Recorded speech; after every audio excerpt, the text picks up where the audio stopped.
Nikola Tesla's greatest discovery was the counter-rotating fields of magnetism. He understood that the magnetic field doesn't just come out of the North Pole and into the South Pole in straight lines. He knew that the magnetic field swirls out of the North Pole and into the South Pole and swirls out of the South Pole into the North Pole.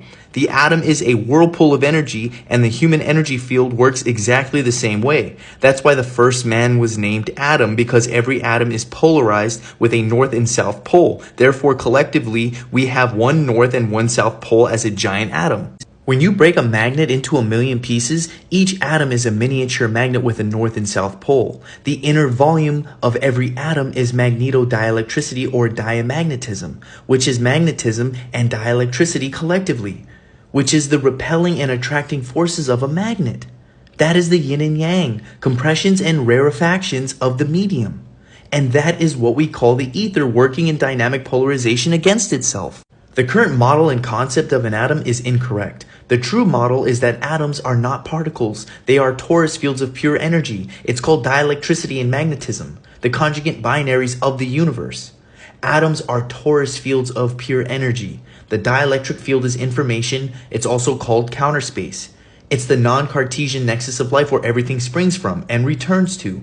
It's also called the ether. And Nikola Tesla said that all things come from the luminiferous ether. The ether is the dielectric field.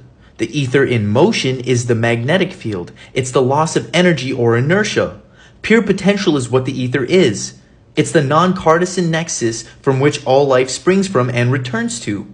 It's the non-physical source point of all creation. It's everywhere but yet nowhere. 0-point energy.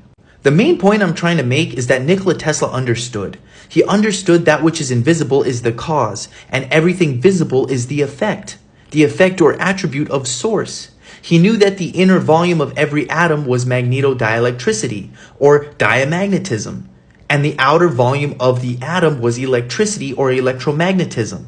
Therefore, his tower, called Wardenclyffe Tower in Long Island, New York, it was a magnetic field amplifier, and it produced free energy for the world. It was not electricity, it was diamagnetism. He called a day at work churning the ether. When you block off any external fields, what's left in the middle is 0-point energy. The human body works the same. Works just like Tesla's tower, and it works just like the pyramids. The government in modern science wants you to think that the universe started from an explosion called the Big Bang, but the truth is there's constant imploding and exploding phenomena happening at the core of everything. It is a fractal and reflection of the infinite potential that is pure conscious, loving energy. Some call it God, some people call it life itself, others call it the ether.